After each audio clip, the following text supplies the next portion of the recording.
Today I'm taking a look at the Sigma 56mm f1.4 compared to the Viltrox 56mm f1.4 lens. These are on the EF-M system. Let's start with the physical properties of the lenses. The Sigma is shorter but thicker than the Viltrox. Weight is 280 grams for the Sigma and 290 grams for the Viltrox. Both lenses have an aperture range of f1.4 to f16. It's pretty standard range for apertures. Of course, f1.4 is the main feature of these lenses. Both lenses also have a 9-bladed aperture. I did do a quick video test of the apertures. You can see what they look like throughout the range. The Viltrox lens has an aperture ring. It is not clickable, goes right through the range, but it does lock into after f16 to an auto setting. That could be potentially useful in video situations, but with the Sigma lens, there is no type of aperture ring. Of course, everything is controlled through the camera for both lenses, depending on the situation. Both lenses have a quiet and fast STM motor inside, really great for photos and videos for either of them. Both lenses include a hood, which is nice. On the Viltrox lens, it is metal with some plastic for the connection point. On the Sigma lens, it's all plastic. Related to that, on the Sigma lens, it is a 55mm filter thread and a 52mm filter thread for the Viltrox. On the exterior of the lenses, the Viltrox is all metal, and with the Sigma lens, I think it's a mixture of different metals and plastics and rubbers. So that'll be up to you which style you like. At least for the moment, the Viltrox lenses only come in a silver look. I do prefer the machined metal focus rings compared to the rubbers, but of course with the Sigma lens, in the future you might be able to change out that rubber for a fresh one.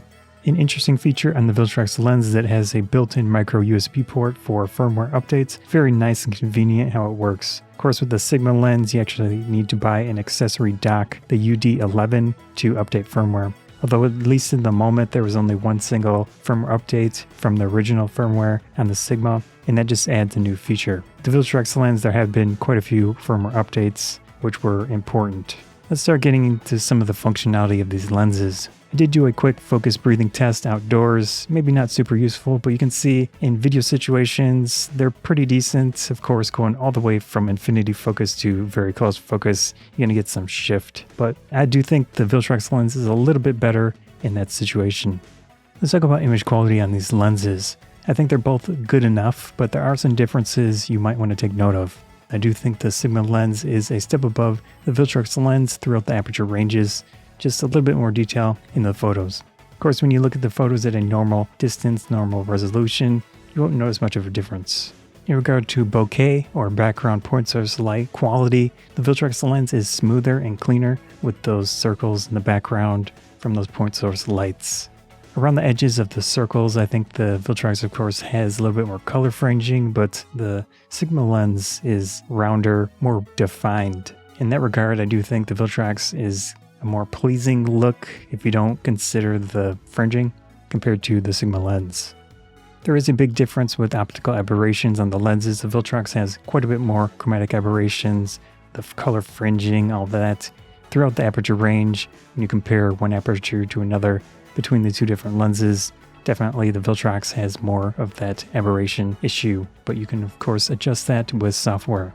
For my quick portrait example, I do think the Viltrox lens gives a more pleasing portrait for people, but that really depends on your preferences again. And with that, of course, there will be still those aberrations in the images for the Viltrox lens, but you get smoother, like less noticeable backgrounds with the Viltrox compared to the Sigma. But if you want ultimate image quality, image sharpness, definitely the Sigma lens will give that to you. Let's take a look at the minimum focus reproduction on the two different lenses, see how close we can get in reality with a small subject close up. I do think the Sigma lens is a little bit better with outdoor photography, outdoor nature photography, because it does produce sharper images with lower aberrations and all that. I think that's a good combination for the outdoor work. Let's get into video. I did quite a few tests with video, 1080p mostly, 60 frames a second. First test was at f2.8, 1/125th of a second. Seemed to work pretty well. Didn't notice any issues between the two different lenses. Of course, I was using the firmware version 1.0.9 on the Viltrox lens, which definitely improved things since the early firmware. I also did switch it up to f1.4 just to see if there was any difference. Didn't notice anything, and that was at 60 frames a second and also 30 frames a second. 1/1000th of a second shutter speed just to deal with the brightness of the scene. I also did a 4K test 24 frames a second, f4, 1/50 of a second shutter speed. Again, not really much of difference. This is contrast-based autofocus in a cropped area of the sensor with M50. I really wouldn't use this mode, especially for these situations, but wanted to show you what it would look like anyways.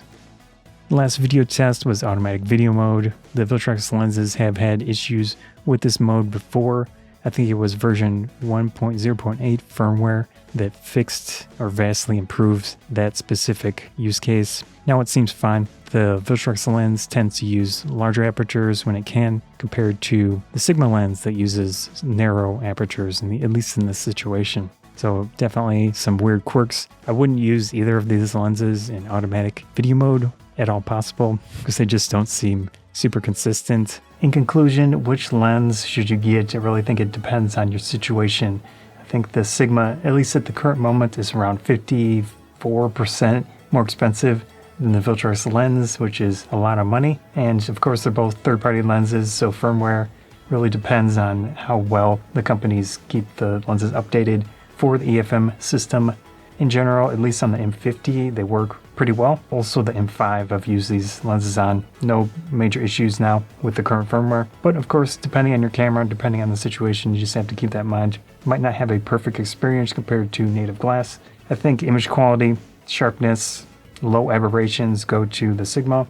But I think general portrait work, smoother backgrounds, the Viltrox is a little bit better there, at least in my opinion, my preference. I do use the Sigma lens for my image thumbnails where I'm taking a picture of a camera or something. I'm isolating that object with the lower aberrations. This lens works well, and I use this over the 32mm lens just based on the focal length, which is a little bit nicer for that. But with the Viltrox, I think if I do more people photography, I probably might use that more, but still, I do like the image quality from the Sigma. So it's kind of a toss-up depending on what you like, your preferences, how much you want to spend, all that. Yeah, fun comparison. Hope you enjoyed the video. Scott Photography Bonsai. Thanks.